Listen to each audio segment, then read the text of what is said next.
The Street Fighter name carries weight. Decades of legacy forged in arcades, living rooms, and competitive arenas. Since Street Fighter II redefined the genre, the franchise has never really left the cultural bloodstream.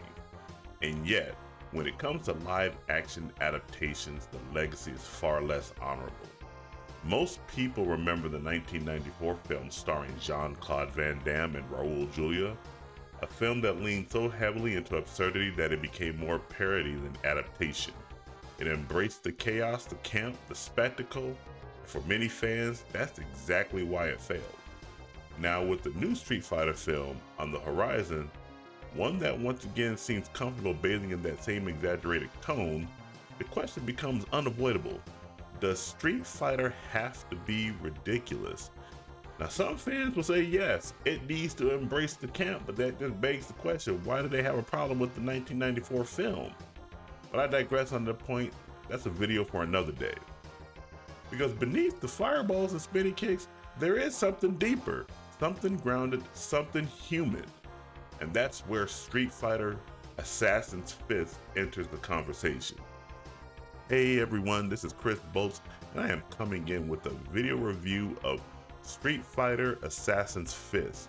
Now before I do get into the content, do make sure you like, share, subscribe, turn on those post notifications. All that stuff really does help me out. Now let me just be upfront, I hadn't even heard of Assassin's Fist. And one of my reactions to Tyrone Magnus's reaction to Street Fighter, the movie trailer, one of my readers suggested, or viewers rather, suggested that I go ahead and watch the movie. And I said, I'll go ahead and watch it. And man, am I glad that I did watch this.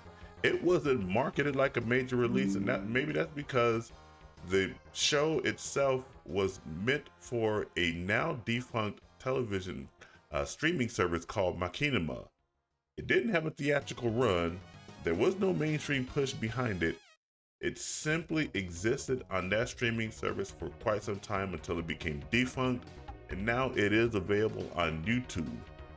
It was just recommended to me quietly, almost like a secret pass between fans. And against all expectations, Street Fighter Assassin's Fist works. Not just as a curiosity, and not just as a good for what it is project, it works as a film. What makes Assassin's Fist stand out immediately is its restraint. The story is not concerned with global domination plots or cramming in every recognizable character. Instead, it narrows its focus to something a little more intimate: legacy, discipline, and control.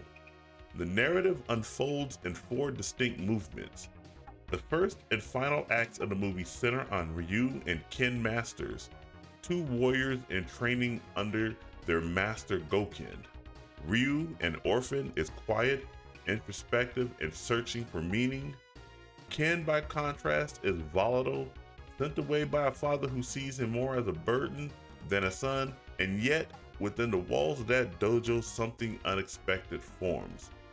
Not just mentorship, but family. The film takes its time here. It allows silence, it allows stillness. You feel the rhythm of training, the weight of expectation, the slow forging of identity. And because of that patience, when conflict finally arrives, it matters.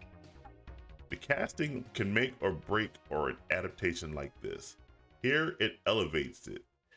Christian Howard as Ken is exactly what the character demands. Arrogant, fiery, but never hollow. There's a recklessness to him, but also vulnerability simmering beneath the surface. And it doesn't hurt the fact that Christian Howard looks almost exactly like Ken in the video games. The same is true of Mike Moe, who plays opposite him as Ryu. The delivery feels authentic, reserved, disciplined, but constantly wrestling with something internal, something he doesn't yet understand. Their dynamic is believable, not exaggerated or forced, and you can see these men as Ken and Ryu. You actually forget that they are actors and you believe them to be both Ken and Ryu. But the true strength of Assassin's Fist lies in its past. The second and third acts shift focus to the previous generation, Goken and his brother, Goki, who goes on to become Akuma. This is where the film stops being good for a game adaptation and becomes something even more. Because this isn't just a backstory, it's a tragedy. Raised under the same master Gotetsu, bound by the same teachings, both shaped by the loss of their father, expectation, and the relentless pursuit of strength. But where Goken seeks control, Goki seeks release. And that divergence leads to the film's central concept, the Satsui no Hado, a dark force fueled by rage, ambition, and the desire to surpass human limitation at any cost. Joey Ansa brings Akuma to life with a quiet intensity that borders on unsettling. He doesn't need to shout, he doesn't need spectacle. There is something coiled beneath the surface, something inevitable. You're not watching a villain emerge, you're watching a man unravel.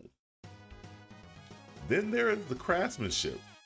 This film had no blockbuster budget. I estimate that just looking at the quality of the film, it's probably anywhere between $2 to $3 million, and yet visually, it outclasses productions that cost 100 times more.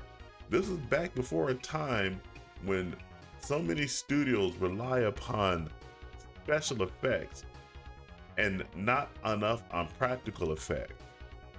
The camera work is deliberate, tight where it needs to be, expensive when it matters. Natural environments are used to full effect, giving the film a grounded, almost meditative quality. And the fights, they feel earned. There's weight behind every strike, precision in every movement.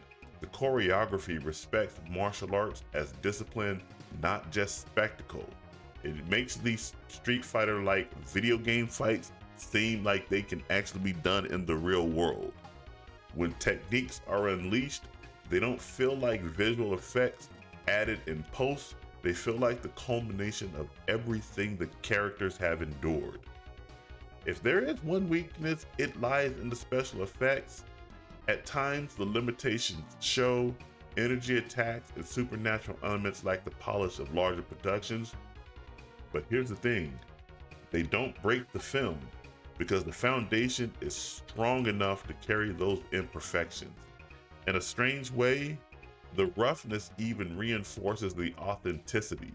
It reminds you that this project wasn't built on excess, it was built on intention. One detail that often goes overlooked with Street Fighter's Assassin's Fist is, this isn't a fan project. It's officially endorsed by Capcom, so it is a movie that is done by fans. People who are actual, legitimate fans of Street Fighter. That places this film firmly within the broader Street Fighter canon. Positioned somewhere between the events of Street Fighter Alpha and Street Fighter II, the film bridges a gap that was previously only hinted at, and it does so with clarity, with purpose, and with respect for the source material. And indeed, the reason why I say it takes place between Street Fighter Alpha and Street Fighter II, there are some actions that are going to be taken by both Ryu and Ken, as well as a post-credit scene that gives you an indication of when this movie takes place within the timeline.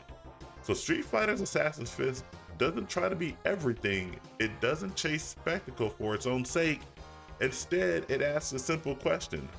What if this world was taken seriously? And then it answers it with discipline, with restraint, and with an understanding of what makes these characters endure beyond button inputs and special moves. This is what happens when creators care about the material, when they understand it, and when they respect it. It may not have the spotlight or the budget, but in many ways, it is the most honest Street Fighter adaptation ever made. So, if you're a fan of Street Fighter, if you're tired of adaptations that mistake noise for substance, or if you simply want to see what this franchise looks like when it's treated with the weight it deserves, then Assassin's Fist is not optional, it's essential viewing for you. 9 out of 10 for this surprise hit that I didn't know about for over 12 years. So have you guys seen Street Fighter Assassin's Fist? What did you guys think about it? Jump down in the comments and let me know what you guys think, and make sure you like, share, subscribe, turn on the post notifications. All that stuff really does help me out. And remember, this is Chris Bolt signing off, and I'll catch you guys in the next video. Take it easy.